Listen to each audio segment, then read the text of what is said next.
भागवत जी की कथा आप सब सुन रहे हैं और अपने जीवन को कृतार्थ कर रहे हैं। प्रिय भक्तों, भागवत जी में 18,000 श्लोक हैं। भागवत जी के विशाल ग्रंथ है। भागवत जी किसने लिखा? वेद व्यास जी ने। वेद व्यास जी कौन है? भगवान के 24 अवतारों में एक अवतार। भागवत जी सबसे पहले किसने किसको सुनाई? राजा परीक्षित को सबसे पहले सुखदेव जी ने इस धरती पर सुनाई।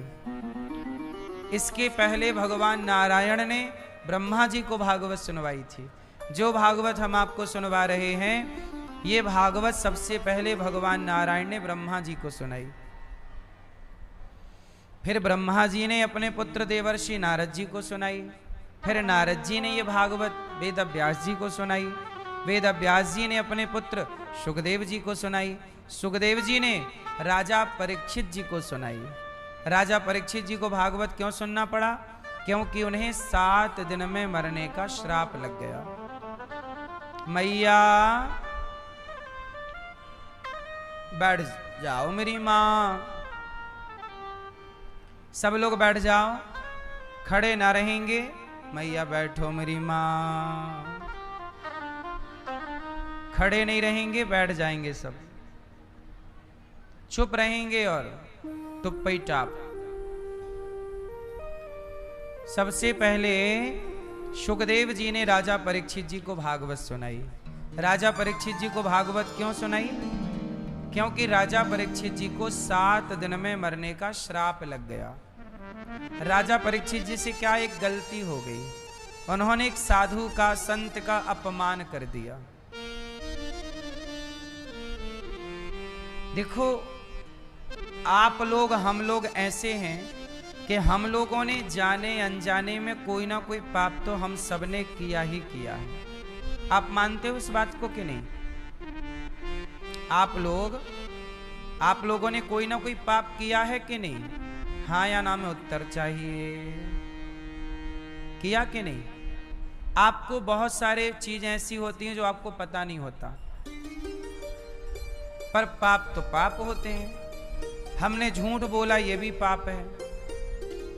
हमने किसी भक्त का, साधु का अपमान कर दिया, ये भी एक पाप है। हमने गाय की अवहेलना कर दी, यह भी एक पाप है। कहीं गाय मिल जाए रास्ते में तो गाय को बड़ी श्रद्धा से दूर से प्रणाम करना चाहिए। गाय को प्रणाम ना करना भी पाप है। आपको पता है ये बात? गाय को, जैसे गाय निकल रही और आपने इग्नोर कर दिया, ये भी एक पाप है। यही पाप राम जी के पूर्वज ने किया, राजा दिलीप ने। तो क्या हुआ? राजा दिलीप के कोई संतान नहीं हो रही थी।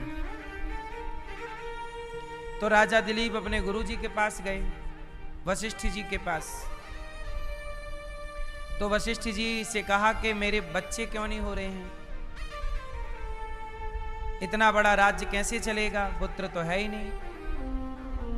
क्या गलती हो गई कि हमारा वंश नहीं बढ़ रहा है? तब गुरु वशिष्ठ जी ने कहा कि एक बार आप स्वर्ग से आ रहे थे और आपको रास्ते में नंदिनी मिली थी, नंदिनी गाय, और आपने उस गाय को, नंदिनी को देखकर उसे प्रणाम नहीं किया, उसे इग्नोर कर दिया। इसलिए आपके वंश की वृद्धि रुक गई है। तो क्या करें? बोले आप गैया की सेवा करो। तो फिर राजा दिलीप ने गाय की खूब सेवा की। वो गाय की सेवा कर रहे हैं, गाय को चरा रहे हैं, गाय को नहला रहे हैं, गाय को पानी, जब गाय पानी पीती तब राजा पानी पीते, जब गाय खाती उसके बाद खाते। इस तरह सेवा की। एक दिन क्या हुआ कि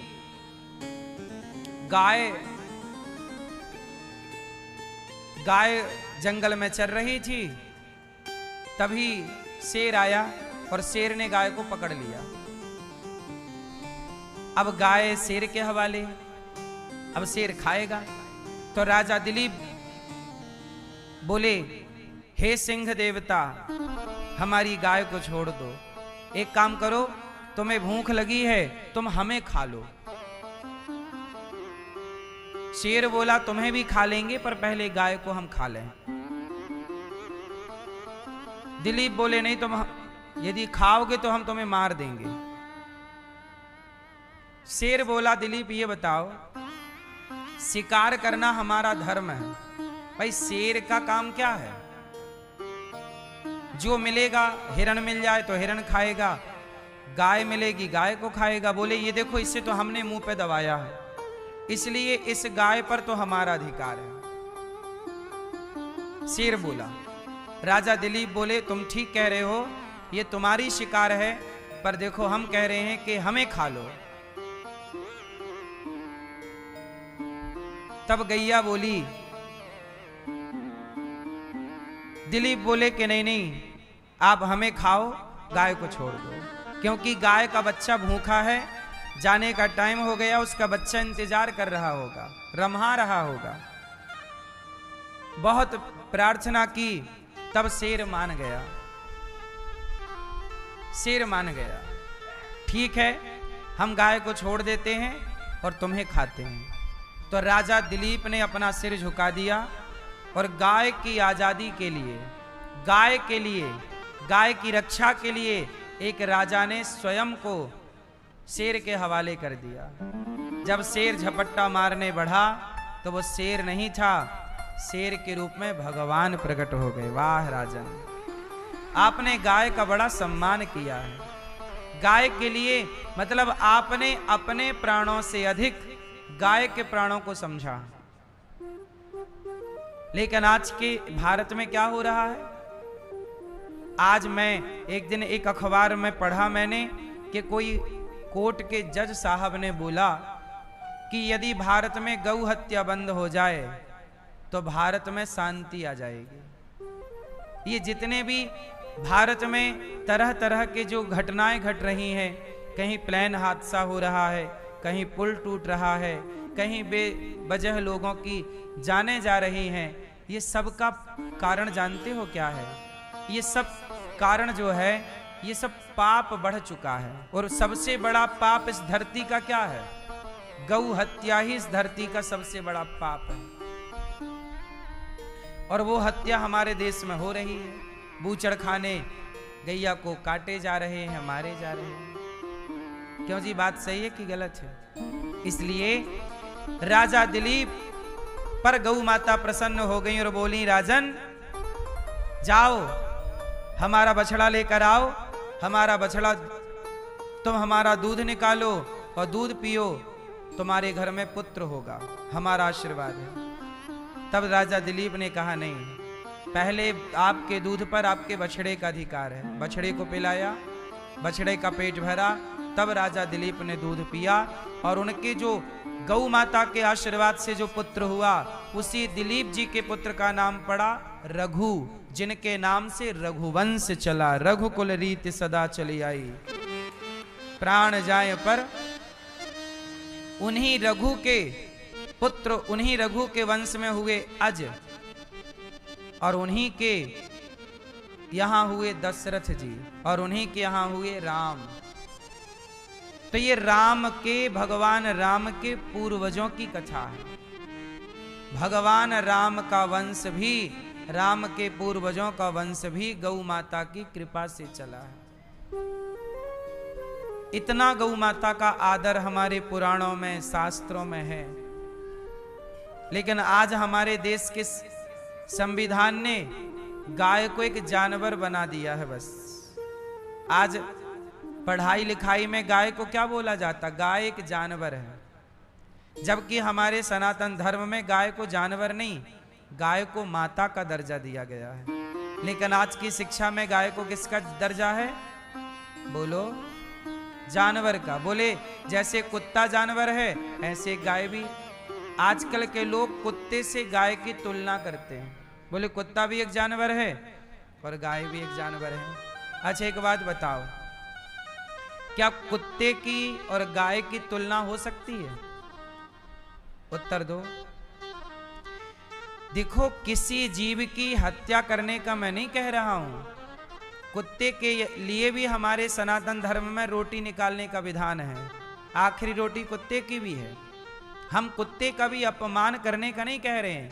हमारे यहाँ तो सांप को भी दूध पिलाने की परंपरा है, नाग पंचमी आती है तो सांप को दूध पिलाते हैं। हमारे सनातन धर्म में तो पेड़ पौधों का भी सम्मान है, तुलसी का सम्मान, पीपल का सम्मान, वटवृक्ष का सम्मान, नदियों का सम्मान, समुद्र का सम्मान। बोलो हाँ।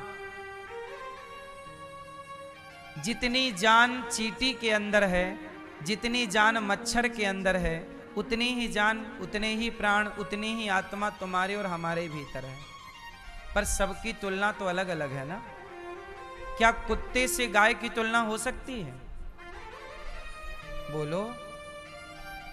यदि कुत्ता और गाय एक जैसा होता, आजकल क्या है, सबको समानता का अधिकार लाके खड़ा कर दिया हमारे यहाँ कि सबको समानता का अधिकार। अच्छा एक बात बताओ, क्या सब समान हो सकते हैं? क्या प्रकृति सबको एक समान मानती है? बोलो, क्या आप सबको एक समान मान सकते हो? यदि एक समान मान सकते हो तो बताओ, आम और बबूल क्या एक समान है? आम और बबूल एक समान है? फिर ये धरती में कोई भी एक समान नहीं है और ना एक समान कभी हो सकता है। आम आम ही रहेगा और बबूल बबूल ही रहेगा, गाय माता ही रहेगी, कुत्ता कुत्ता ही रहेगा। पर आज की शिक्षा में सबको एक जगह लाके खड़ा कर दिया कि सब एक हैं। अब बताइए इससे बड़ी मूर्खता क्या होगी? जब प्रकृति ने ही अलग अलग बनाया है तो आप उसे अलग अलग क्यों नहीं मानने को स्वीकार हैं? बताइए। आपके शरीर को क्या एक माना जा सकता है? अच्छा ये बताओ, आप अपने शरीर में क्या एक सा व्यवहार करती हो अपने शरीर के साथ? बोलो। क्या आप लोग सब लोग अपने शरीर के साथ एक सा व्यवहार करते हैं? उदाहरण से समझिए, जब आप अपने हाथ को गालों पे लगाते हैं तो क्या धुलना पड़ता है? बोलो। नहीं। पर यही हाथ जब शौच के लिए आप बढ़ाते हैं तो हाथ धुलना पड़ता है कि नहीं? जबकि गालों पे हाथ आपका ही था, गाल भी आपके, हाथ भी आपके, और शौच के लिए भी वो जगह आपकी ही है और हाथ भी आपकी है। पर दोनों अलग अलग हैं। एक जगह हाथ लगेगा तो साफ करने की जरूरत नहीं है, पर दूसरी जगह हाथ जाएगा तो साफ करने की जरूरत है। अंतर हुआ? आप कहेंगे जी सब एक समान है। सब एक समान है तो शौच करके फिर हाथ क्यों धुलते हो? क्योंकि गाल में हाथ लगाने के बाद तो हाथ नहीं धुला जाता। सही है कि गलत है? इसका मतलब है कि अलग अलग व्यवहार करना ही व्यवस्था है। यदि एक सा व्यवहार होने लगा तो व्यवस्था टूट जाएगी। बोलो हाँ या ना? अलग अलग व्यवहार करना ही व्यवस्था है। पांव पर पैंट पहना जाएगा, ऊपर के हिस्से पर शर्ट पहनी जाएगी। आप कहो जी शरीर एक है तो भेदभाव क्यों? जो छाती को पहनाते हो वही पांव को पहनाओ। तो फिर पैंट छाती पे भी पहनो, ऊपर भी। कैसे व्यवस्था बनेगी बताइए? अलग अलग ही व्यवहार करने पड़ेंगे। कोई संभावना कोई हो ही नहीं सकता एक सब। इसी प्रकार जैसे आम अलग है, अंगूर अलग है, सबका स्वभाव अलग है, सबके साथ व्यवहार अलग है। आम के साथ अलग व्यवहार है। आम की लकड़ी का यज्ञ में प्रयोग होता है, बबूल की लकड़ी का यज्ञ में प्रयोग नहीं होता। अब आप कहो जी लकड़ी तो दोनों है, क्या दिक्कत है? नहीं साहब, अंतर है। अब ये अंतर हम मूर्खों को नहीं समझा सकते। उसी तरह गाय में और कुत्ते में क्या अंतर है, ये हम मूर्खों को नहीं समझा सकते, तो समझदारों का विषय है। और आज इस देश में मूर्खों की जनसंख्या ज्यादा है। समझदार लोग हो गए हैं कम। अब लोग कहते हैं कि गाय और कुत्ते में क्या अंतर है। अब तुम्हें कैसे समझाएं, तुम अब गधा बुद्धि है, तुम क्या समझाएं? बताओ मेरी मां, क्या दोनों बराबर हो सकते हैं? कुत्ते के साथ कुत्ते जैसा व्यवहार होगा और गाय के साथ गाय जैसा व्यवहार होगा। तो राजा परीक्षित जी ने क्या किया, एक संत का अपमान कर दिया। यदि आपसे जाने अनजाने में कोई पाप हो जाए तो क्या करें, हो तो गए, तो उन पापों की मुक्ति के लिए भागवत सुनी जाए, और जो भागवत सुनता है वह पाप से निष्पाप हो जाता है। भागवत जी उसे निष्पाप करते हैं। हमने कोई ना कोई पाप किए ही होंगे, अब वो हो ही गए, अब क्या करें? तो भागवत सुनो। इसलिए भाई गाय को भी इग्नोर नहीं करना चाहिए। घर पे नहीं रख सकते अलग विषय है, पर जहां दिख जाए तो श्रद्धा से गाय को दूर से ही भाव श्रद्धा कर रखो। गौ माता को दूर से वैसे सिर झुका के प्रणाम कर लेना अच्छी बात है। क्यों जी, गाय में श्रद्धा रखना सही है कि गलत है?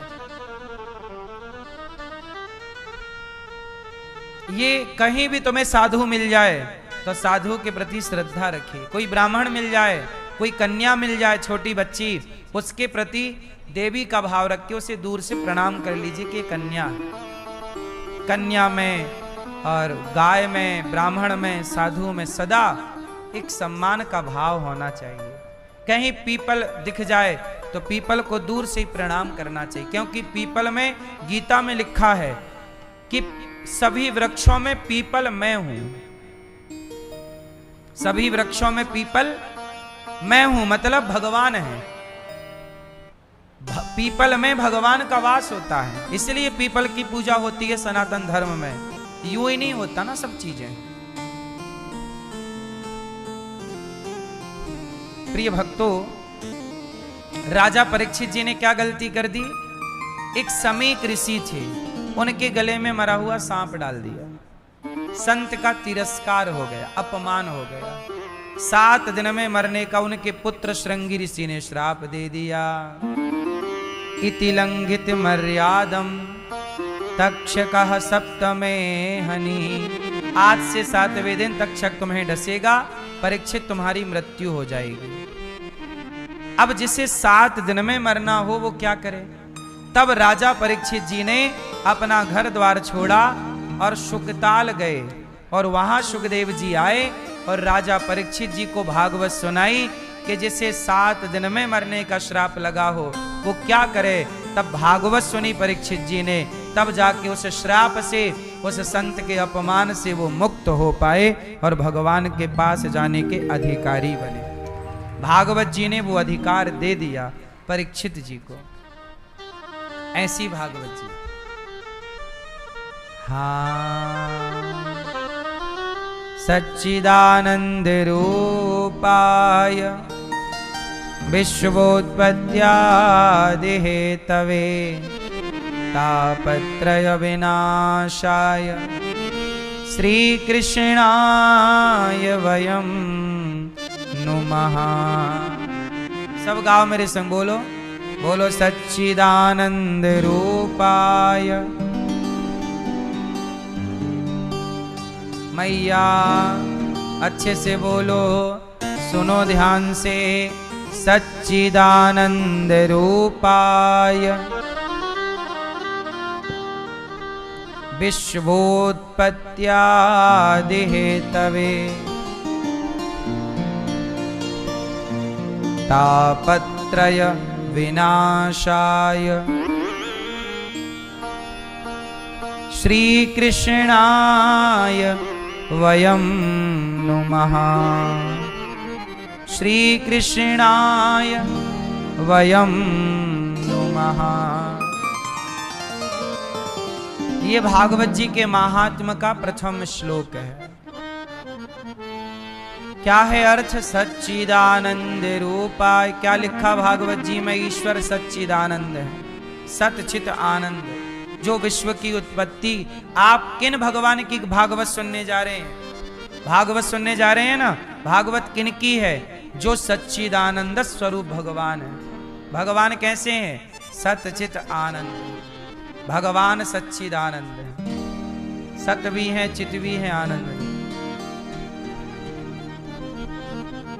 भगवान करते क्या है? विश्वोत्पत्त्यादि, विश्व की उत्पत्ति, पालन, संहार।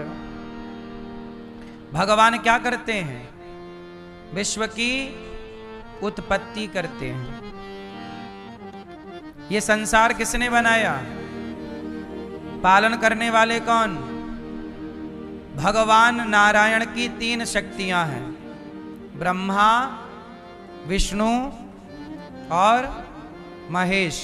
ब्रह्मा सृष्टि को उत्पन्न करते हैं, भगवान विष्णु पालन करते हैं और भगवान शंकर संहार करते हैं। इन तीनों को जोड़ा तो बना गॉड, GOD। गॉड का फुल फॉर्म क्या है? G for generator, O for operator, D for destroyer. तो G फॉर जनरेटर कौन? ब्रह्मा जी जनरेट करते हैं सृष्टि। O फॉर ऑपरेटर कौन? भगवान विष्णु पालन करते हैं। D फॉर डिस्ट्रॉयर कौन? भगवान शंकर सृष्टि का समूल संहार करते हैं। ये ब्रह्मा, विष्णु, महेश तीनों की सृष्टि का नाम है गॉड। ये तीनों शक्तियों को मिलाओ तो क्या बनता है? गॉड। गॉड कौन? भगवान। ये तीनों शक्तियां अलग अलग काम करती हैं। इन तीनों शक्तियों को प्रकट, अच्छा, ब्रह्मा, विष्णु, महेश ये कौन हो गई? ये भगवान की शक्तियां हैं। अब भगवान कौन है? ब्रह्मा, विष्णु, बोलो ब्रह्मा, जोर से बोलो, ब्रह्मा, विष्णु, महेश। ये कौन है? ये भगवान की शक्तियां हैं। ये गॉड की क्या है? भगवान कौन है? भगवान है श्रीमन नारायण। भगवान जो क्षीर सागर पर लेटे, जिनके पांव लक्ष्मी जी दबा रही हैं, वो कौन है? वो है भगवान। भगवान कौन है? जिनके संग लक्ष्मी जी हैं।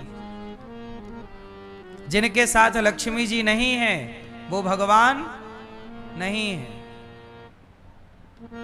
याद रखिए परिभाषा। भगवान किसे कहते हैं? अच्छा बताओ, ब्रह्मा जी भगवान है या नहीं? कितने लोग कंफ्यूज हैं सनातन में? बताओ, ब्रह्मा जी भगवान है या नहीं? उत्तर दो। बोलो मेरी मां, ब्रह्मा जी भगवान है या नहीं? जोर से, जोर से। जबकि ब्रह्मा ने पूरी सृष्टि बनाई है। ये पूरा संसार हम किसकी रचना है? ये पूरा संसार ब्रह्मा का बनाया हुआ है। तो ब्रह्मा जी भगवान है या नहीं? जोर से। ब्रह्मा जी, सुनो, ब्रह्मा जी की उम्र केवल 100 साल है। ये हम नहीं कहते, वेद पुराण कहते हैं। हर 100 साल में ब्रह्मा जी बदल जाते हैं। जैसे आगामी ब्रह्मा कौन बनेंगे? हनुमान जी अगले ब्रह्मा हैं।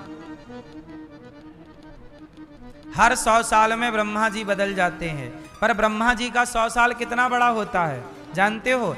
चलो 100 साल ब्रह्मा जी के सुनो। पहले ब्रह्मा जी का एक दिन कितना बड़ा है वो सुनो। ब्रह्मा जी के एक दिन को कहते हैं कल्प। क्या बोलते हैं? जोर से। ब्रह्मा जी का एक दिन इतना बड़ा होता है कि एक, जैसे हमारा एक दिन कितने घंटे का होता है? 12 दिन, 12 घंटे का। 12 घंटे का दिन, 12 घंटे की रात, 24 घंटे का सर्कल होता है। 24 घंटा मतलब एक दिन। क्यों जी? रात दिन मिला के एक गिना जाता है। उसी तरह ब्रह्मा जी का एक दिन कितना बड़ा होता है? 1000 बार सतयुग, त्रेता, द्वापर, कलयुग। जब ये 1000 बार चक्कर लगा लेते हैं, कलयुग की आयु है 4,32,000 वर्ष, द्वापर की आयु है 8,64,000 वर्ष, कलयुग से ठीक तिगुनी 12,96,000 वर्ष त्रेता की आयु है,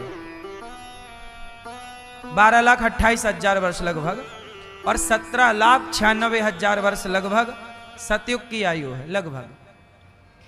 ये चारों युगों की आयु है। ऐसे चारों युग जब कितनी बार बीतते हैं? 1,000 बार। ध्यान से सुनिएगा, कितनी बार? 1,000 बार जब सतयुग त्रेता द्वापर बीतता है तब क्या होता है? तब ब्रह्मा जी का एक दिन होता है। इस तरह ब्रह्मा जी अभी 52 साल के हो गए हैं लगभग। इस तरह ब्रह्मा जी की 100 वर्ष की आयु कंप्लीट होने पर ब्रह्मा जी का रिटायरमेंट हो जाएगा। इसलिए ब्रह्मा जी बदलते हैं। अच्छा, ब्रह्मा जी किसके अंडर में काम करते हैं? भगवान श्रीमन नारायण के। तो ब्रह्मा तो कार्य करता है, ब्रह्मा तो एक कार्य करता है। हमें और आपको ब्रह्मा बना दिया जाए तो हमें भी वही करना पड़ेगा। जैसे हनुमान जी को बनाएंगे अगले बार, हनुमान जी का नंबर है। इंद्र क्या है? इंद्र एक कार्य करता है। जैसे अभी पुरंदर नाम के राजा इंद्र हैं, आगामी टाइम पर राजा बलि को इंद्र बनाया जाएगा। ये सब कार्य करता है। अग्नि देवता, वरुण देवता, ये सब कार्य करता है। मूल भगवान कौन है? भगवान जो लेटे हैं शेष नाग के ऊपर, और लक्ष्मी जी जिनके चरण दबा रही हैं, जो लेटे लेटे सब कर रहे हैं। अपनी नाभि से एक कमल उत्पन्न किया भगवान ने, तो कमल में ब्रह्मा जी प्रकट हुए। तो ब्रह्मा जी तो भगवान के कौन लगे? बेटा, बेटे का बेटा। भगवान के पुत्र हैं कमल। नाभि से कौन निकला? कमल में ना ब्रह्मा जी प्रकट हुए। तो ये पुत्र के पुत्र हुए कि नहीं? और फिर भगवान ब्रह्मा जी, सुनो, फिर ब्रह्मा जी से क्या हुआ? ब्रह्मा जी की भ्रकुटी से भगवान शंकर का प्राकट्य हुआ। अब मैं आपको यहां कन्फर्म करूं कि ब्रह्मा जीव कोटि में आते हैं। ब्रह्मा किस कोटि में आते हैं? जीव कोटि में। जैसे आप और हम हैं, पर हम सामान्य मनुष्य हैं, ब्रह्मा जी के पास भगवान का पावर है। तो पावर कब तक है? जब तक 100 साल नहीं होते। 100 साल के बाद रिटायरमेंट पक्का है। जैसे प्रधानमंत्री जी 5 वर्ष के हैं, 5 साल बाद फिर चुनाव होगा। बोलो हाँ, समझ में आई ना बात? इसलिए ब्रह्मा जी का काम है सृष्टि उत्पन्न। लेकिन एक बात और समझिएगा कि भगवान अपनी शक्ति से ही ब्रह्मा, विष्णु और महेश तीनों को प्रकट करते हैं। किसके लिए? व्यवस्था के लिए। अच्छा ये बताओ, जैसी ये पृथ्वी यहां है, ऐसी पृथ्वी और भी है कि नहीं है? बोलो। आकाश गंगा के बारे में सुना है मैया? ये ब्रह्मांड कितना बड़ा है आपको पता है? ऐसी ना जाने और कितनी पृथ्वियां हैं, जिन पृथ्वियों में अलग सूर्य है, अलग चंद्रमा है, वहां के देवता अलग हैं, वहां के ब्रह्मा अलग हैं, वहां के व्यवस्थापक अलग हैं। तो आपने रामचरितमानस में पढ़ा होगा, आपने पढ़ा ब्रह्मांड निकाया निर्मित माया रोम रोम प्रतिवेद कहें। भगवान के एक एक रोम पर अनेक अनेक सृष्टियां हैं, करोड़ों सृष्टियां हैं, आपको पता ही नहीं है। ये पृथ्वी कितनी सी है? पृथ्वी इस पूरे ब्रह्मांड को देखा जाए तो पूरे ब्रह्मांड में पृथ्वी कितनी बड़ी है बताओ। पूरी पृथ्वी इतनी सी है। यदि पूरे ब्रह्मांड को देखा जाए तो पूरे ब्रह्मांड में पृथ्वी की हैसियत कितनी है? इतनी इतनी, इससे भी छोटी बल्कि। हाँ या ना? मंगल ही इससे कितना बड़ा है, बृहस्पति ही पृथ्वी से कितना बड़ा है? बोलो हाँ। पृथ्वी इतनी सी है, इतनी सी पृथ्वी पर 206 देश हैं, समुद्र है, सब कुछ है, सूर्य है, चंद्रमा है। ऐसी ऐसी तमाम और पृथ्वियां हैं मैया, ऐसी तमाम और पृथ्वियां हैं। ये समझे, ये पृथ्वियां हैं, ये देखो। और ये पूरा ब्रह्मांड है। जिस ब्रह्मांड में एक पृथ्वी ये है, इस पृथ्वी वाले इस पृथ्वी तक नहीं जा सकते, इस वाले यहां नहीं आ सकते। बोलो हाँ। पर ये बात कौन जानता है? ये बात हम नहीं कह रहे हैं, वैज्ञानिक भी कह रहे हैं। पर वैज्ञानिक तो अब कह रहे हैं, हमारे ऋषि मुनि और वेद पुराण तो पहले ही से कह रहे कि करोड़ों करोड़ों ऐसी और सृष्टियां हैं जिसके बारे में केवल ईश्वर ही जानते हैं। तो सुनो, ऐसी करोड़ों पृथ्वियां हैं तो करोड़ों ब्रह्मा होंगे, क्योंकि हर सृष्टि में एक ब्रह्मा चाहिए। तो करोड़ों सृष्टियां तो करोड़ों देवता होंगे। इसलिए आप ये समझो कि करोड़ों करोड़ों पृथ्वियों के मालिक यदि कोई एक है तो उन मालिक का नाम है भगवान श्रीमन नारायण। वही है नारायण जो चाहे तो रोज ब्रह्मा प्रकट कर सकते हैं। रोज ब्रह्मा का प्रकट कहते, जब ब्रह्मा जी का 100 साल पूरा होता है तब भगवान श्रीमन नारायण की एक पलक झपकती है।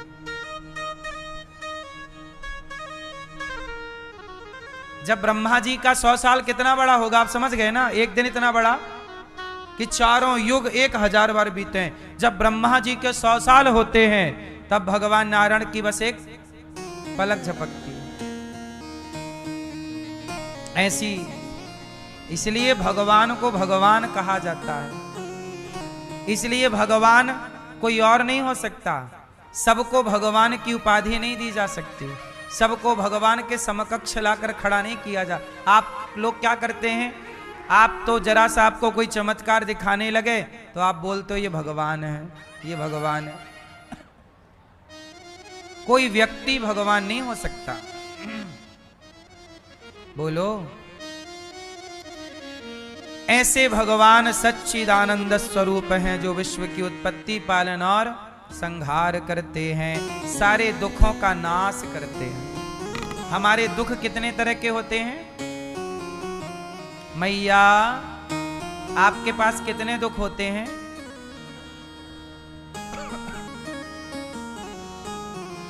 मैया आपके कितने दुख हैं? कितने? बहुत हैं, गिन के बताओ। मैया आपके कितने दुख हैं? कोई नहीं। मैया चश्मा वाली मैया, एक दुख है। क्या क्या दुख है? मैया कितने दुख होते हैं? पीली मैया जा रही हो मेरी माँ? जाओ, टाटा। अच्छा ये बताओ, दुख कितने प्रकार के होते हैं? कितने दुख होते हैं जल्दी बताओ। मैया गप्पे न लड़ाओ मेरी माँ। कितने दुख होते हैं? 3। दुख कितने? 3 प्रकार के दुख होते हैं। कौन कौन से? कोई तन दुखी, कोई मन दुखी, कोई धन बिन रहत उदास, दैहिक दैविक भौतिक तापा। कोई तन से दुखी है, या कोई मन से दुखी है, या कोई धन का दुखी है। चौथा कोई दुख हो तो आप बताओ। भैया बोल रही हैं बहुत दुख है। बहुत नहीं होते मेरी माँ। दुख या तो तन का दुख होगा, शरीर परेशान करेगा, रोग, या तो मन का रोग है, मन का, बहू मन की नहीं मिली, बेटा मन का नहीं है, पत्नी मन की नहीं है, नौकर चाकर मन के नहीं है, तो मन का दुख। मन का नहीं हुआ, हमारे मन का नहीं हुआ। हमारी बहू हमारे मन का हलवा नहीं बनाती है। ये मन का रोग है, मन दुखी है, या फिर धन के बिना परेशानी है। परंतु जो भगवान की शरण में होता है, ना उसे तन का रोग है, ना उसे मन का रोग है, ना धन का रोग है। बताओ सुदामा को कौन सा रोग था? बताओ मीराबाई को कौन सा रोग था? बोलो। जो भगवान की शरण में है उन्हें कोई रोग नहीं है। यदि रोग है तो केवल भक्ति का रोग है, भगवान से प्रेम का रोग है। ओ मैं हूं प्रेम रोगी, मेरी दवा तो कराओ। कौन सा रोग मेरी माँ? खैरी मैं तो प्रेम दीवानी, मेरो दर्द ना जाने कोई। सूली ऊपर सेज हमारी, किस विध मिलना होए। दर्द की मारी बन बन डोलूं, वैद्य मिले नहीं को। मीराबाई कहती हैं हमारा तो बस एक ही दुख है, कृष्ण का दर्शन नहीं हुआ। बस कब होगा? रोती तो कृष्ण के लिए। इसलिए मेरी माँ, भगवान के लिए, जो भगवान की शरण में है, बस वही सुखी है। कोई तन दुखी, कोई मन दुखी, कोई धन बिन रहत उदास, थोड़े थोड़े सब दुखी, सुखी राम के दास। जो भगवान की शरण में वो खुश हैं, वरना सब परेशान हैं।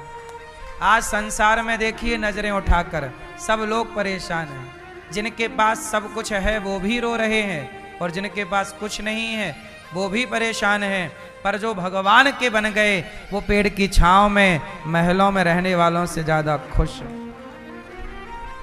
इसलिए भगवान के बन जाओ जल्दी से। आप किसके हो? चश्मा वाले भैया, आप किसके हैं? भगवान के हैं? अच्छा, आप किसके हो? भैया पीछे वाले, आप किसके हो? हैं? अपनी पत्नी के कि अपने बेटे के? हम लोग किसके होते हैं? पत्नी के हो जाते हैं। पति, शादी हुई तो पति क्या बोलता? आज से हम तुम्हारे हो गए। आदमी पत्नी का हो जाता है, पति का हो जाता है, परिवार का हो गया, बेटे का हो गया। पूरी जिंदगी में वो केवल भगवान का नहीं बन पाता, बस इसलिए चक्कर में पड़ा रहता। हम कहते हैं किसी के क्यों बनना है? आप किसके हो?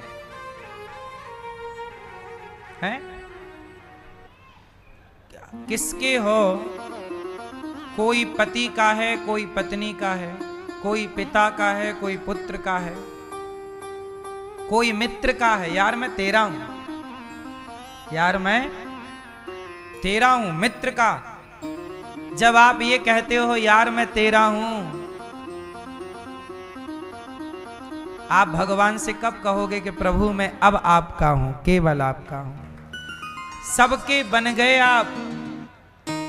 मैं सबका होकर देख लिया, एक तेरा होना बाकी है। रोया मैं बहुत जग के आगे, तेरे आगे रोना बाकी है। सबके आगे रोकर देख लिया, भगवान के आगे रोना बाकी है। सबका होकर देख लिया, भगवान का होना बाकी है। बताओ कब भगवान के बनोगे?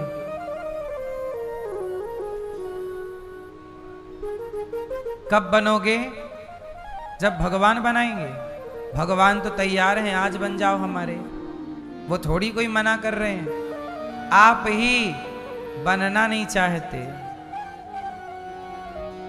आप भगवान के बनना नहीं चाहते। आप खुश हैं पत्नी का बन के, पति का बन के, परिवार का बन के खुश हैं। आप लोग बहुत खुश हैं और खुश ही रहिएगा।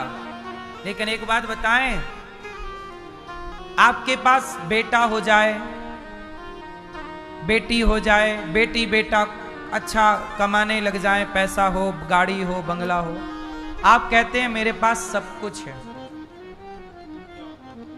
एक बात बताओ, क्या आपका जन्म गाड़ी और बंगला पाने के लिए ही हुआ था? आप कहते हैं ना मेरे पास तो गाड़ी बंगला है, पद है, प्रतिष्ठा है, बेटा है, बेटी, सब कुछ है। तो सवाल मैं आपसे पूछूं कि आपका जन्म क्या गाड़ी और बंगला बनाने के लिए ही हुआ था? क्या मानव शरीर ईश्वर ने केवल बच्चे, बेटा बेटी पैदा करने दिए कि 2 बेटे 4 बेटी में खुश रहो? केवल इतनी सी सोच है आपकी क्या? इतना सा काम करने आए हो क्या? आपके इस जीवन पाने का मूल उद्देश्य क्या है? आपको भगवान ने कुत्ता नहीं बनाया, बिल्ली नहीं बनाया, गधा नहीं बनाया, 84 लाख योनियों से निकालकर एक सुंदर मानव शरीर दिया है। क्या आप बता सकते हैं मुझे कि आपको शरीर ईश्वर ने किस पर्पस से दिया, किस उद्देश्य की पूर्ति के लिए दिया? क्योंकि बिना उद्देश्य के तो कार्य नहीं होता ना मेरी मां। होता है? बिना उद्देश्य के क्या कोई कार्य होता है? बिना कारण के कोई कार्य होता है क्या? उत्तर दो मेरी मां। ये मैया को जगाओ, मस्त देखो, यहां तक खर्राटे आ रहे हैं क्या? अरे राम मैया देखो, गर्दन ना चली जाए पीछे। ये उद्देश्य बढ़िया है, सो मस्त।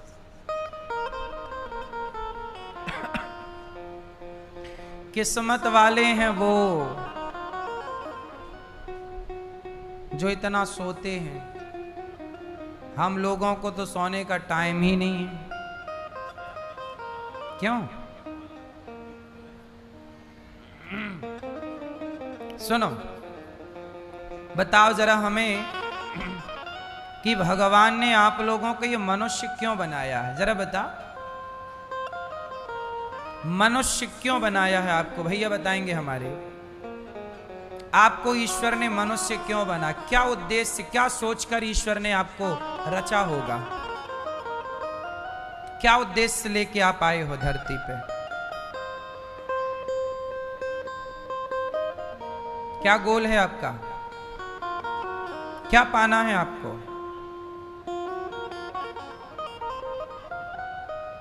चश्मा वाली मैया बगल में, आपको ईश्वर ने मनुष्य क्यों बनाया है?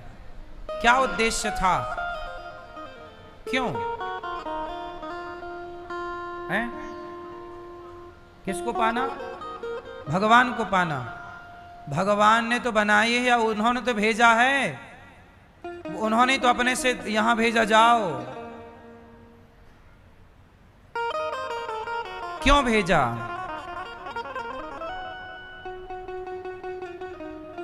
क्यों? आप बताओ। भगवान ने आपको मनुष्य क्यों बनाया है? भगवान का नाम जपने के लिए। जपते हो कितना?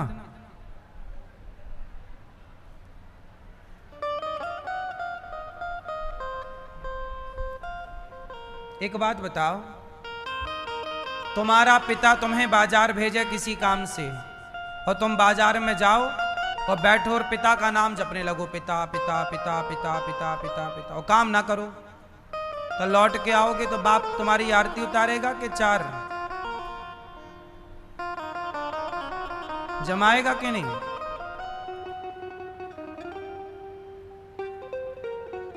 भगवान का नाम जपना भी इतना जरूरी नहीं है जितना जरूरी वो काम है जिस काम के लिए ईश्वर ने आपको भेजा है। पहले ये बताओ कि किस काम के लिए आए हो। अब देखो, आप आ गए, आप आके आधे बूढ़े भी हो गए, और कुछ लोग तो बूढ़े होके जाने की भी तैयारी में हैं, पर पता ही नहीं कर पाए कि आए क्यों थे, और बिना पता लगाए चले भी जाएंगे। कितने जा चुके, ये बिना जाने कि आए काहे थे, आए क्यों थे, आए और चले गए, खत्म कहानी। क्यों आए थे कोई नहीं बता रहा है। क्यों? प्रश्न सही है कि गलत है? प्रश्न तो सही है कि आप आए क्यों हैं, लेकिन आप, ये सवाल आपसे है, कभी अपने से पूछना कि हम क्यों आए हैं। सारी जिंदगी हम क्या यही करने आए हैं जो कर रहे हैं? अब सुनो हम क्यों आए हैं। भगवान का भजन, भगवान का नाम जपो, पर इस नाम जप से भी बड़ा एक काम है। क्या? भगवान क्या कहते हैं? हे अर्जुन, रामचरितमानस में क्या कहते हैं, वेदों में क्या कहते हैं, पुराणों में क्या कहते हैं? धर्मो रक्षति रक्षिता। भैया आप सत्य बोलो, सत्यम वद। क्या, किस रास्ते पर चलो? सत्य के रास्ते पर चलो, सत्य बोलो, दया करो, और परहित सरिस धर्म नहीं भाई। हम क्यों आए हैं संसार में? इसलिए आए हैं कि हमें कोई भी मिल जाए, चाहे कुत्ता मिले, गाय मिले, पक्षी मिले, पशु मिले, इंसान मिले, नारी मिले, पुरुष मिले, कोई भी मिले, यदि उसे दवाई की जरूरत है तो हम दवाई करके उसको उस दुख से दूर करें। भूखा है तो रोटी देकर उसका दुख दूर करें। मतलब हमें ईश्वर ने भेजा है कि जाओ तुम लोगों का दुख दूर करो, जाओ लोगों की हेल्प करो, लोगों की मदद करो। हम उद्देश्य क्या लेकर आए हैं? सर्वहिताय, सबका हित करने के लिए, सबका भला। सबका क्या करना है? सबका भला। लेकिन आज का आदमी इतना स्वार्थी हो गया कि सबका भला तो भूल गया, केवल खुद के भले में लगा है, और खुद का भला भी नहीं कर पा रहा है। वो खुद के भले के चक्कर में खुद का बुरा कर लेता है। कैसे? जैसे आपने अपनी मां को घर से निकाल दिया, आपने चोरी कर ली कि पैसे कमा लेंगे, थोड़ा भ्रष्टाचार कर लें, कमीशन ले लें, रिश्वत ले लें, तो आपने ले लिया। इस चक्कर में तो लिया कि मैं पैसे वाला हो जाऊंगा, लेकिन वही रिश्वत, वही पाप अब तुम्हें भोगना पड़ेगा। कहां जाएगा? जो तुमने पाप कमाया है वो कौन लेगा? वो एक डाकू की कथा तो सुनी होगी। एक डाकू सबको लूटता था जंगल में, लेकिन वही डाकू से जब नारद जी मिले तो नारद जी ने पूछा कि भैया ये तुम किसी को मार दे रहे हो, हार सोना चांदी चुरा ले रहे हो, जो तुम पाप कमाओगे वो कौन भोग? तो सोना तो तुमने बांट लिया, पर क्या मेरा पाप बांटोगी? तो पत्नी ने मना कर दिया। और हां भी करती तो क्या ईश्वर के विधान में यह है कि पति का पाप पत्नी ले सकती है? नहीं ले सकती। कांटा आपको लगेगा तो दर्द पत्नी को नहीं होगा, या कांटा पत्नी को लगेगा तो दर्द पति को नहीं होगा। जो पाप करेगा वही भोगेगा। पति ने किया है, पत्नी ने मना कर दिया, मैं कैसे भोगूंगी? मैं चाह भी लूं तो स्वामी कैसे? ईश्वर का विधान नहीं है। पिता से कहा, पिता ने मना कर दिया। आपकी प्रॉपर्टी के उत्तराधिकारी बहुत होंगे, पर आपके पाप का उत्तराधिकारी कोई ना होगा। पाप तो स्वयं भोगना पड़ेगा। इसलिए आज का आदमी पाप करता है तो पाप करने वाला क्या खुद पर उपकार, खुद का भला कर रहा है? आप पाप करके किसका बुरा कर रहे हैं? बोलो जोर से। खुद का। किसका बुरा करोगे? आप पाप करके खुद के साथ अन्याय करते हैं। जब आप खुद के साथ अन्याय करते हैं तो दूसरों के साथ आप क्या न्याय करोगे? न्याय तो हरिश्चंद्र ने किया कि बाजार में बिक गए, पर अपने सत्य को जाने नहीं दिया। न्याय तो दशरथ जी ने किया, मर गए पर वचन नहीं छोड़ा। ऐसे सत्यवादी दयावान राजा रंतीदेव 64 दिन से भूखे थे। पत्नी और पुत्र 64 दिन भूखे। तभी गांव में कहीं भंडारा हो रहा था, लंगर था, तो इन्हें रोटी, थोड़ा पूड़ी, सब्जी और खीर मिल गई। तो ये नदी के किनारे आए, पत्तल लगाई और बैठे खाने। तब एक चांडाल आ गया कुत्ता लेकर। चांडाल बोला, भैया हम 15 दिन के भूखे हैं। और रंतीदेव कितने दिन से भूखे थे? 64 डेज। रंतीदेव ने क्या किया? अपनी थाली उस चांडाल को दे दी। तब उनका बेटा बोला, 5-6 साल का नन्हा बालक था, बोला, पिताजी आप ना दो, मैं अपनी थाली दे देता हूं।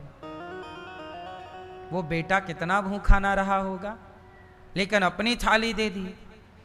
तो चांडाल ने खुद खाया, बच्चे की थाली भी खाई, और पत्नी का भोजन बचा तो बोला, मेरे कुत्ते बड़े भूखे हैं, यदि मेरे कुत्तों को दे दो तो बड़ी कृपा। पत्नी ने कुत्तों को दे दिया, और तीनों ने, बेचारों ने केवल पानी पीकर जैसे ही प्रभु का धन्यवाद दिया, तो किसी ने कहा कि धन्यवाद क्यों? तुम्हें तो रोटी भी नहीं मिली, तो धन्यवाद क्यों देते हो? बोले, कोई बात नहीं, भोजन नहीं मिला तो क्या हुआ, पेट भर पानी मिला उसका तो ईश्वर को धन्यवाद दे दो। जब ये बात कही तो चांडाल के रूप में भगवान ही परीक्षा लेने आए, प्रकट हो गए।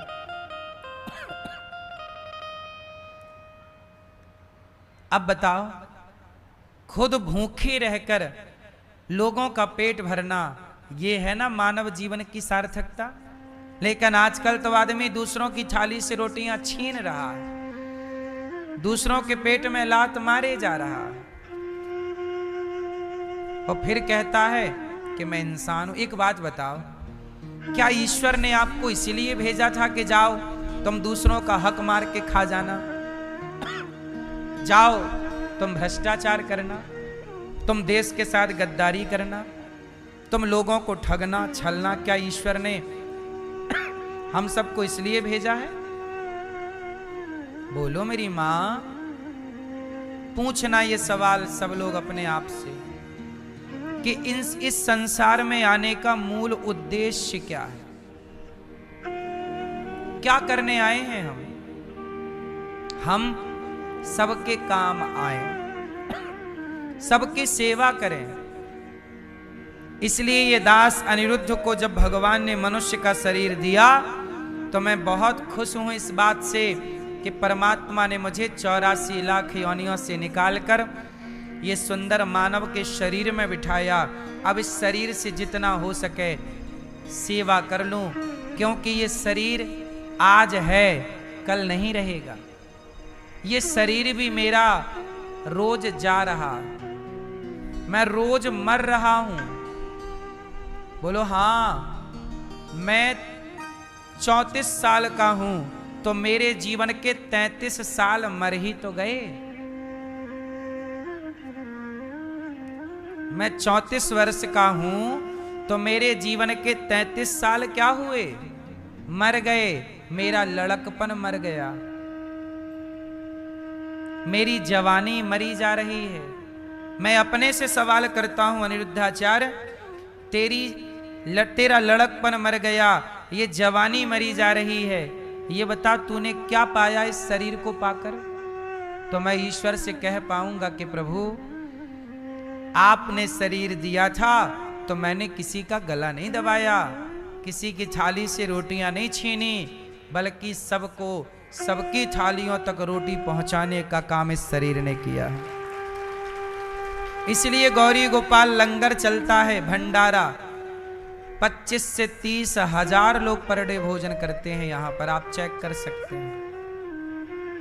सबको रोटी देना, किसी की रोटी ना छीनना, यही हम करने आए हैं।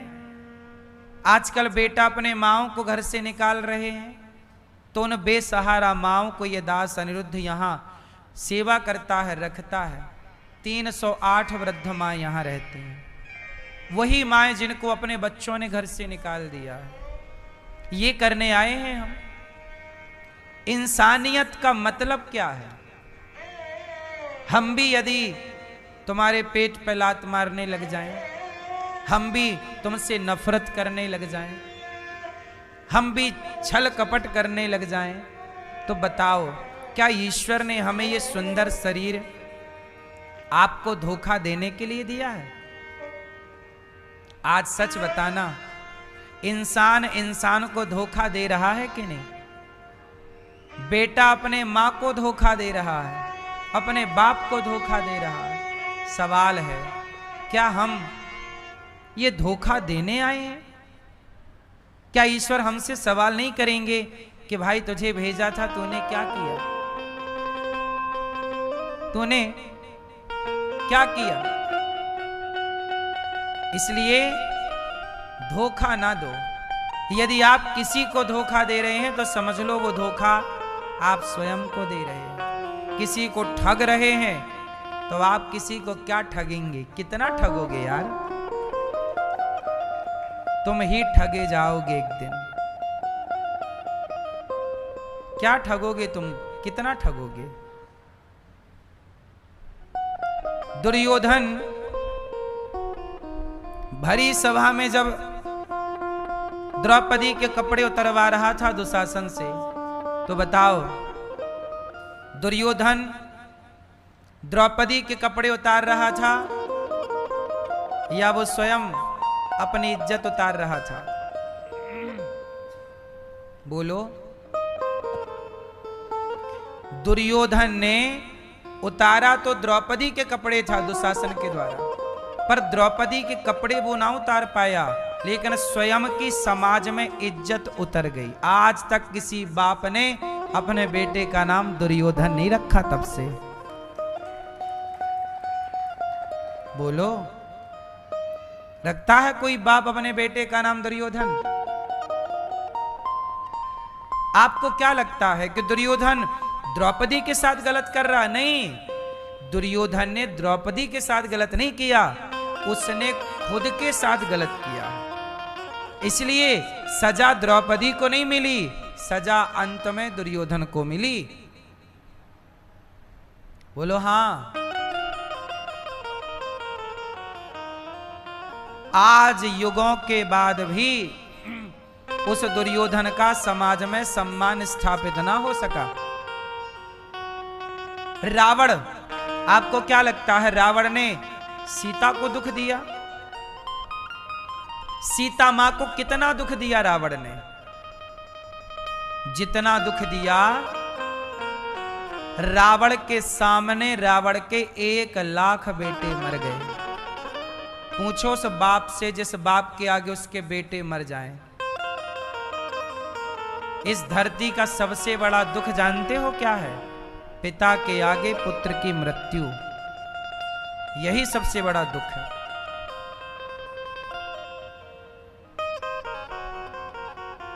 रावण से पूछो, तेरे 1,00,000 बेटा मर गया, तेरा इतना अच्छा बेटा मेघनाद था, बहुत अच्छा था मेघनाद, मर गया कि नहीं?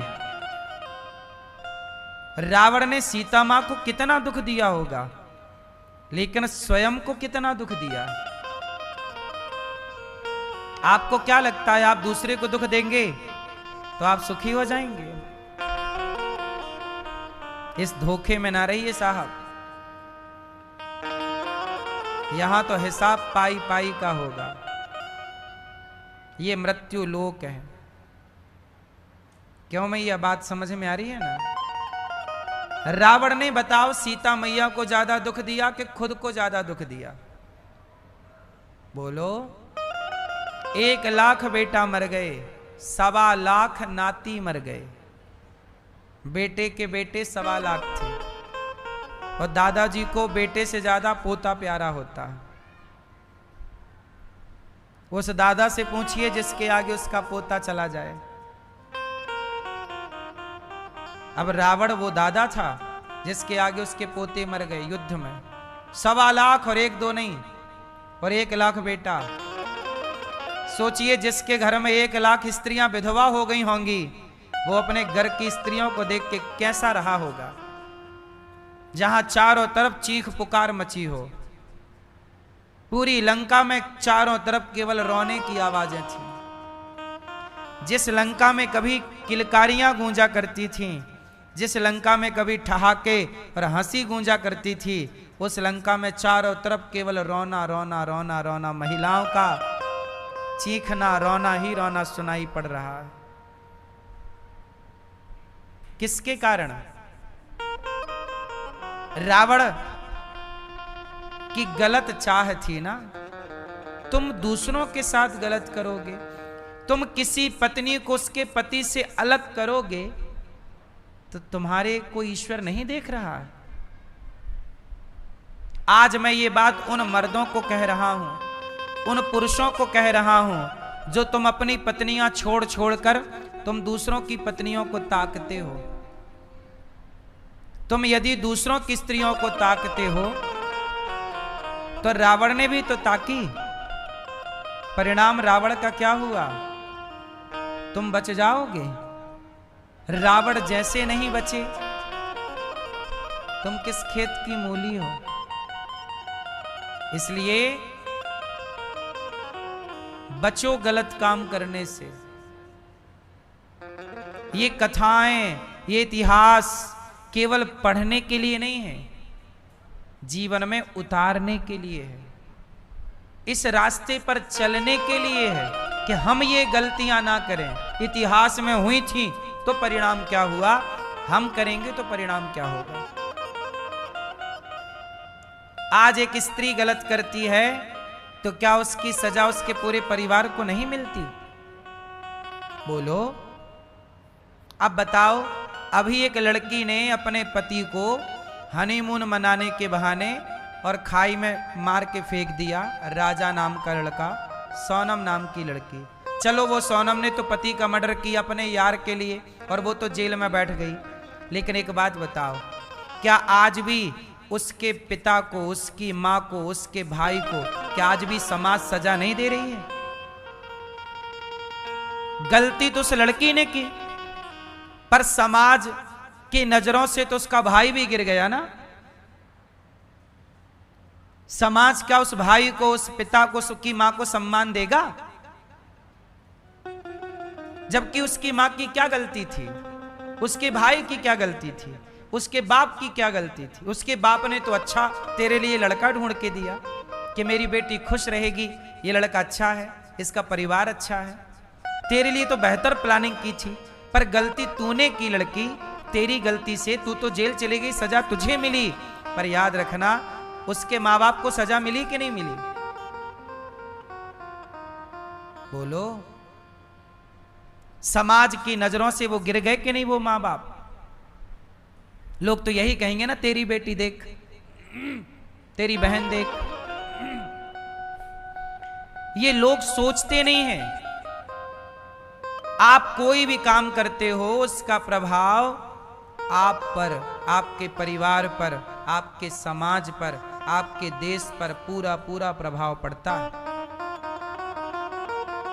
इसलिए कहते हैं हमारे ऋषि मुनि कि बिना विचारे जो करें सो पाछे पछताएं। अब वो सोनम पति को मार के अब जेल में बैठी क्या कर रही होगी? खुश हो रही होगी क्या कि मैंने बहुत बढ़िया किया? क्या वो वहां नाच रही होगी क्या? वो अपने हर पल घुट घुट के मर रही होगी कि मैंने ऐसा क्यों किया? पर अब पछताए होत क्या, जब चिड़िया चुग गई अब क्या होगा? अब तो हो ही गया जो होना था। इसलिए कहता हूं, बिना विचारे जो करें सो पाछे पछताएं, और काम बिगाड़ें आपनो, जग में होत हंसाएं। इसलिए भगवान ने आपको ये मानव शरीर दिया है, तो आप अच्छे काम करिएगा। भगवान ने ये शरीर दिया है इसलिए कि आप किसी के काम आए, इसलिए नहीं दिया कि आप किसी को मार डालें, किसी के साथ गलत करें। इसलिए दास अनिरुद्ध, इन हाथों से मैं किसी का गला कभी नहीं दबा सकता। मैं सदा इन हाथों से अपनी वृद्ध माओं के पांव दबाता हूं, क्योंकि ये पांव दबाने के लिए मिले हैं। अपने पिता के पांव दबाओ, अपने माता के पांव दबाओ, ये अपने पति के पांव दबाओ। ये हाथ मिले हैं सेवा के लिए, हाँ या ना? इसलिए ये मानव जीवन बहुत अनमोल है। हम मर के जाएंगे तो भगवान हमसे पूरे 100 वर्षों का हिसाब मांगेंगे। मेरी उम्र जितनी होगी, 50 होगी तो 50 वर्ष का मुझे हिसाब देना पड़ेगा। 100 वर्ष होगी मेरी आयु तो मुझे 100 वर्ष का। आप लोगों की आयु जितनी होगी, आपको उतनी आयु का हिसाब मांगेंगे परमात्मा। देना मेरी माँ, हिसाब तो देना ही पड़ेगा। क्यों भैया, कि नहीं देना पड़ेगा? यहां की सरकार को हिसाब देना पड़ता है साल में, मार्च के बाद, मार्च तक एंडिंग। जब यहां की सरकार को हिसाब देना पड़ता है तो वो तो जगत की सरकार है, उसे तो हिसाब देना ही पड़ेगा। कौन बचा है उसकी सरकार से? कौन बचा है उसके हिसाब से? मैया,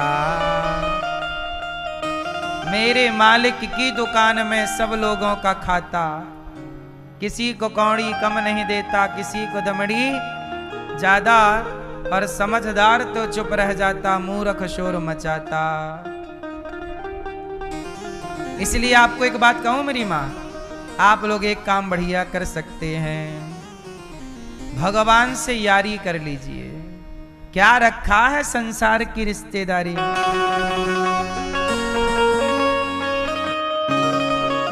संसार में रहोगे, रहना गलत नहीं है, पर बचिएगा हर पाप से। पाप तब होंगे जब यहाँ बाजार ज्यादा होगी। इसलिए कहता हूं, अपने को ज्यादा बाजार में ना फंसाओ। आप भगवान से रिश्तेदारी, आपकी रिश्तेदारी ज्यादा है ना, थोड़ा भगवान से बढ़ाओ रिश्तेदारी। हाँ, क्या रखा है ऐसी रिश्तेदारी में, क्या रखा है ऐसी रिश्तेदारी में, हमें रख लेना मेरे श्याम, तेरी दरबारी में।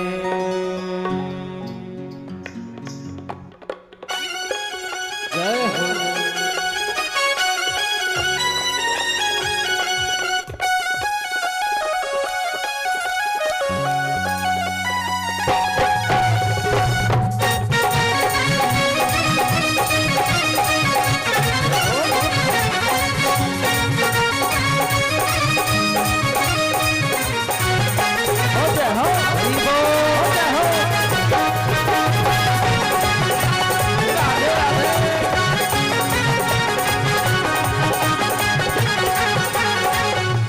रखा है ऐसी रिश्तेदारी में, क्या रखा है ऐसी रिश्तेदारी में। जी लेंगे सरकार तेरी सरकारी में, जी लेंगे सरकार तेरी सरकारी में। हमें रख ले, हमें रख लेना मेरे शाह तेरी दरबारी में, हमें रख लेना मेरे शाह तेरी दरबारी में। क्या रखा है ऐसी रिश्तेदारी में, क्या रखा है ऐसी रिश्तेदारी में। रख ले, हमें रख ले, हमें रख लेना मेरे शाह तेरी दरबारी में, हमें रख लेना मेरे शाह तेरी दरबारी में।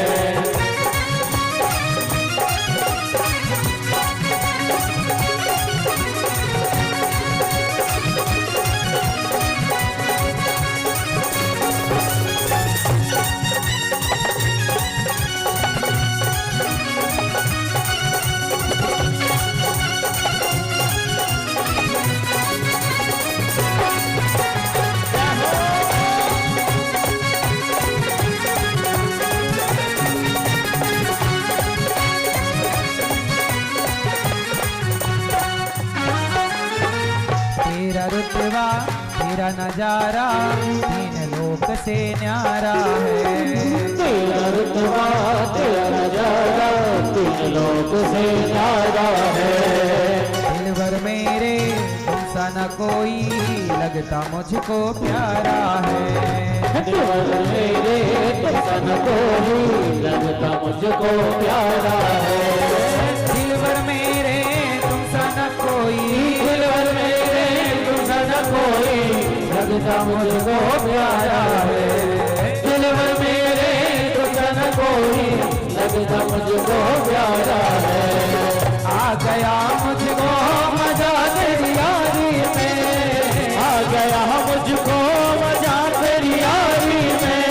रख ले हो, रख ले हो, रख लेना मेरे शाह तेरी दरबारी में, रख लेना मेरे शाह तेरी दरबारी में। क्या रखा है ऐसी रिश्तेदारी में, क्या रखा है ऐसी रिश्तेदारी में। हमें रख ले, हमें रख ले, रख लेना मेरे शाह तेरी दरबारी में, रख लेना मेरे शाह तेरी दरबारी में।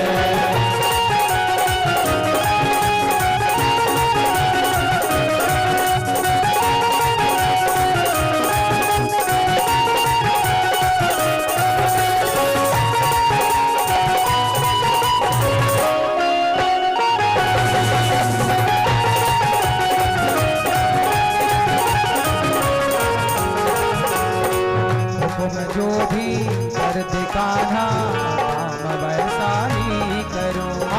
हुक्म जो भी कर देगा वैसा ही करो। तेरे लिए अगर मरना पड़े तो तेरे दर पर ही मरूं। तेरे लिए कर मरना पड़े तो तेरे दर पर ही मरो। तेरे लिए अगर मरना पड़े तो, तेरे लिए कर मरना पड़े तो तेरे दर पर ही मरो। तेरे लिए कर मरना पड़े तो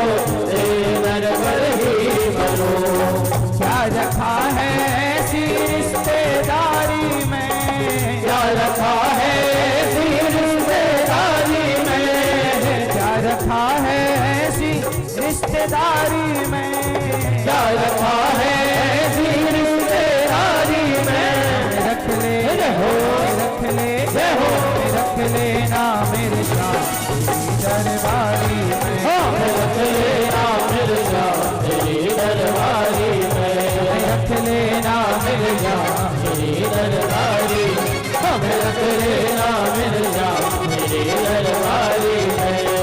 झीलेंगे सरकार तेरी सरकारी में, झीलेंगे सरकार तेरी सरकारी में, झीलेंगे सरकार तेरी सरकारी में, झीलेंगे सरकार तेरी सरकारी में। हमें रख ले, हमें रख ले, हमें रख लेना मेरे शाह तेरी दरबारी में। हमें रख लेना मेरे शाह तेरी दरबारी में। हमें रख लेना मेरे शाह तेरी दरबारी में। हमें रख लेना मेरे शाह तेरी दरबारी में। हमें रख लेना मेरे शाह तेरी दरबारी में। हमें रख लेना दरबारी में, तेरी दरबारी में, तेरी दरबारी में।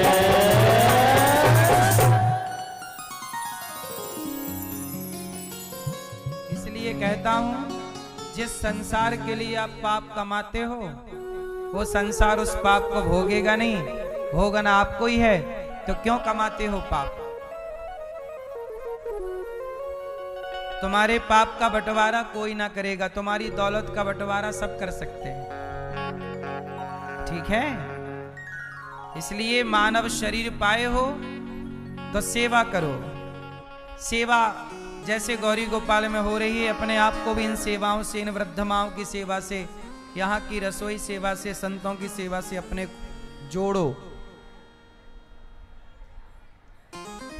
ऐसे भगवान जो सारे दुखों को दूर करने वाले हैं, ऐसे भगवान को हम नमस्कार करते हैं। यम प्रव्रजंत मनुपेतमपेत कृत्यम द्वैपायनो विरह कातरया जुहाव पुत्रेति तन्मयतया तर्वोभिनेदुस् तं सर्वभूत हृदयं मुनिमानतोस्मि। सुखदेव भगवान का प्राकट्य हुआ और उन्होंने भगवान का चिंतन किया। ऐसे सुखदेव जी को नमन। 88,000 ऋषि, सूत जी 88,000 ऋषि बैठे थे, तभी सूत जी का आगमन हुआ। सूत जी को देखकर सबने खड़े होकर प्रणाम किया। सूत जी से कहा, कथा सुनाइए। ये जो भागवत की कथा आप लोग सुन रहे हैं, एक बार देवराज इंद्र ने भी कथा सुनने के लिए सुखदेव जी से प्रस्ताव रखा था, पर सुखदेव जी ने देवराज इंद्र को भागवत नहीं सुनाई, क्योंकि देवराज इंद्र भागवत सुनने के अधिकारी नहीं है। स्वर्ग का अमृत लेकर आए, कहा परीक्षित जी से, सुखदेव जी से कहा कि स्वर्ग ले लो और भागवत दे दो।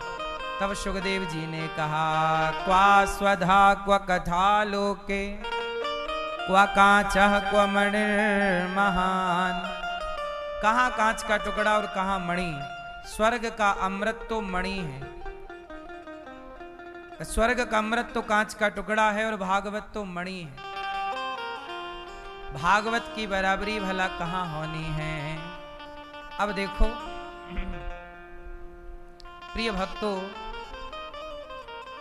इंद्र ने जब देखा कि मेरा अपमान हुआ, भागवत नहीं सुनाई सुखदेव जी ने, तराजू बांधी स्वर्ग में भागवत जी को तौला तो भागवत जी का पलड़ा भारी था। इंद्र का अभिमान समाप्त हुआ, भागवत जी से भगवान प्रकट हो गए। एक बार नारद जी ने भी भागवत सुनी।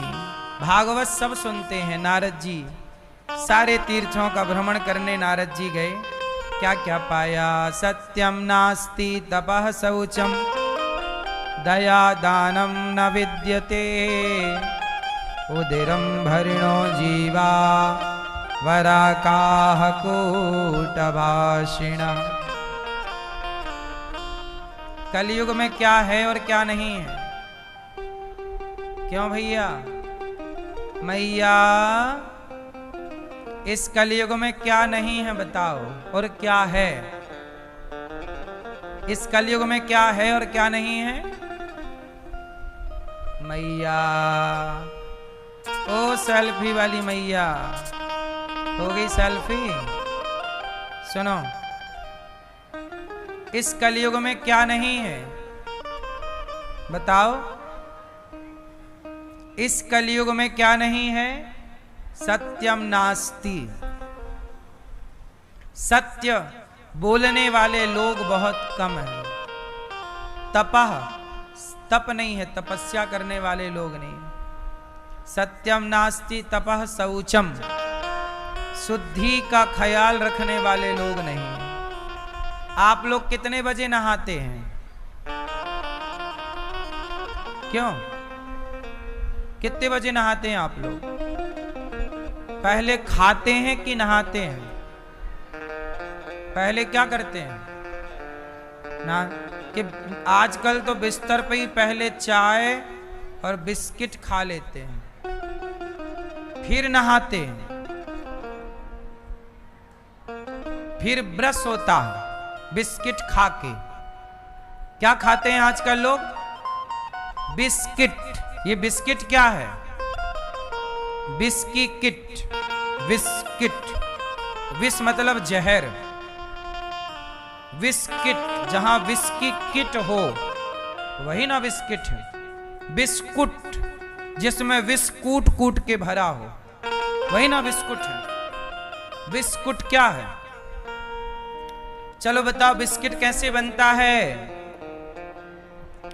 आटा से के मैदा से? बोलो। और जिस पाम ऑयल का प्रयोग होता है बिस्किट बनाने में, वो ऑयल, वो तेल साफ सुथरा हो, देसी घी में बनता होगा आपका बिस्किट। क्यों मैया? तुम्हारे कंपनी वाले दादाजी होंगे, बिस्किट बनाते होंगे देसी घी से तुम्हारे लिए। काय से बनता है? मैदा, ऑयल। कौन सा? अच्छी क्वालिटी का कि घटिया क्वालिटी का? गंदा ऑयल। और चीनी, शक्कर। अब ये बताओ, ये तीन चीज मिला के बिस्किट तैयार होता है। और बिस्किट खराब ना हो 1 साल तक पैकेट के अंदर, तो उसमें केमिकल भी मिलाए जाते हैं कि भाई 1 साल तक। तो एक्सपायरी डेट कितने महीने की होती है? सालों की नहीं होती बिस्किट। अब बताओ, आपके घर में बनी रोटी 1 साल चलती है?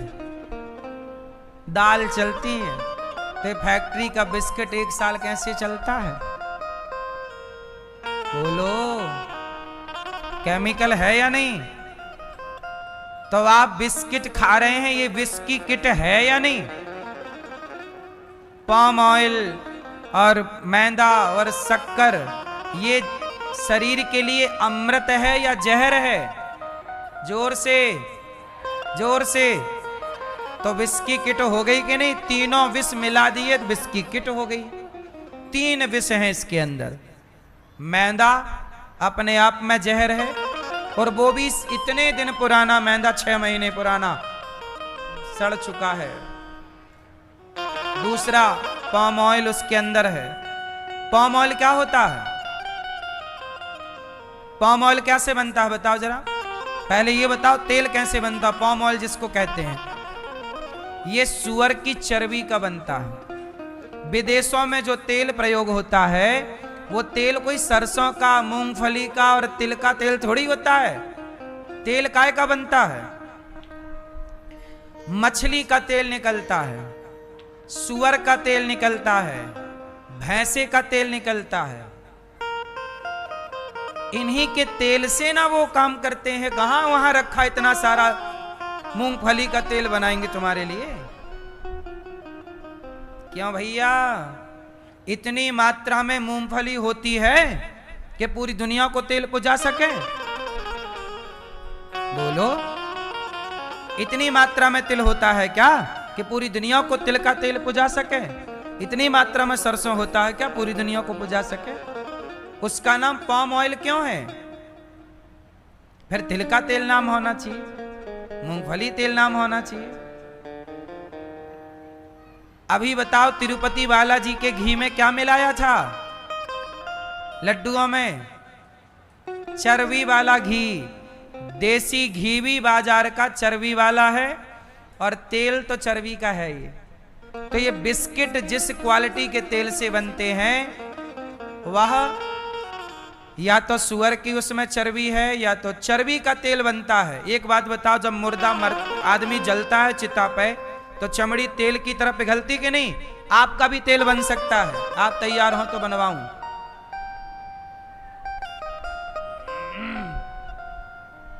बोलो हाँ। क्यों भैया, ये विषय पढ़ा कि नहीं आप लोगों ने? पढ़े तो होंगे, ये कोई हम नई बात नहीं कर रहे हैं मेरी मां। शरीर में तेल होता है सबके, ये चमड़ी पिघलती है तेल बन करके, तो स्वाभाविक है सुअर में तेल है, वो तेल निकाल लिया जाता, उसी से फिर सब बनाओ, बिस्किट बनाओ। ये बिस्किट इत्यादि इतनी क्वांटिटी में बन रही है, इसके लिए तिल का तेल लगेगा? थोड़ी तो खोपड़ी चलाओ साहब।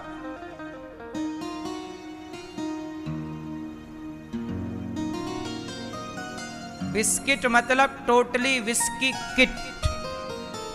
बोलो हाँ। इसमें 3 जहर हैं, मैदा, पाम ऑयल और शक्कर, शुगर।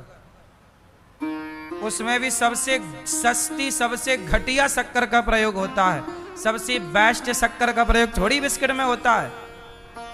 बोलो हाँ। तीनों जहर हैं और आप लोग बढ़िया खाते, सवेरे से चाय बिस्किट खाए,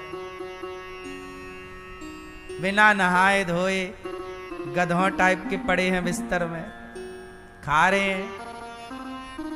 भगवान ने कितना सुंदर जीवन दिया है। सवेरे नहाओ, नहाकर पहले सूर्य भगवान को जल चढ़ाओ, ईश्वर का धन्यवाद दो, प्रभु को प्रणाम करो। भगवान के भजन के साथ दिन की शुरुआत होनी चाहिए, लेकिन आप बस चाय बिस्किट जहर से शुरू करते हो दिन। सही है? बिस्किट खाना सही है? आजकल बच्चे कमजोर काहे हैं? बिस्किट खाते हैं, चॉकलेट खाते हैं, टॉफी खाते हैं, सत्तू नहीं पीते, सतुआ नहीं पीते। आजकल बच्चे चने अंकुरित नहीं खाते, स्प्राउट्स इत्यादि, दालें नहीं खाते अंकुरित करके, बस कुरकुरे, मोमोज, पिज्जा, बर्गर खाओ। तुमने ये सब गलत खान पान कर करके ना हॉस्पिटलों की भीड़ बढ़ा दी।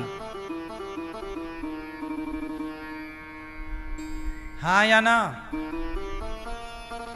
तो आपको क्या करना है? शौचम, पहले सवेरे स्नान करना चाहिए। सवेरे जागो, सबसे पहले हाथ का मंथन करो। कराग्रे वसते लक्ष्मी, ये मंत्र पढ़ो। कराग्रे वसते लक्ष्मी, कर मध्य सरस्वती, कर मूले तु गोविंद, प्रभाते कर दर्शनम। कर के अग्रभाग में कराग्रे वसते लक्ष्मी, यहाँ लक्ष्मी का वास होता है, इसलिए तो ऐसे ऐसे किया जाता है तो रुपया का इशारा होता है। यहां लक्ष्मी का वास होता है उंगलियों में।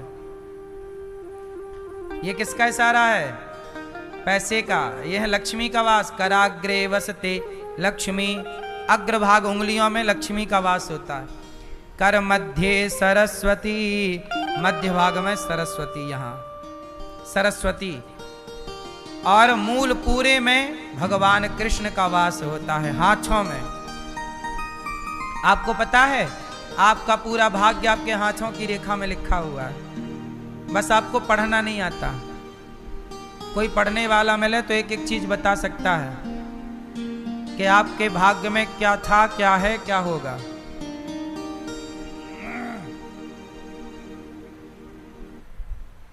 सब कुछ है। आता है आपको हाथ देखना? नहीं आता?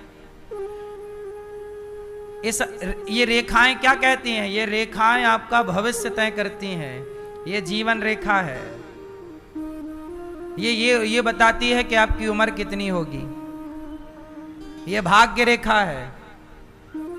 ये बताती है कि आपका भाग्य क्या है। ये आपका अंगूठा ये बताता है कि आप कितने बड़े धर्मात्मा हो। टेढ़ा करो जरा से। जिसका अंगूठा पीछे की तरफ जितना झुकेगा वो उतना धर्मात्मा है, और कम झुकेगा मतलब कम धर्मात्मा है। सीधा खड़ा है मतलब बिल्कुल पापी टाइप का व्यक्ति है, उसके अंदर दया नहीं है तनिक भी वो धर्मात्मा नहीं है। तोड़ मत देना साहब।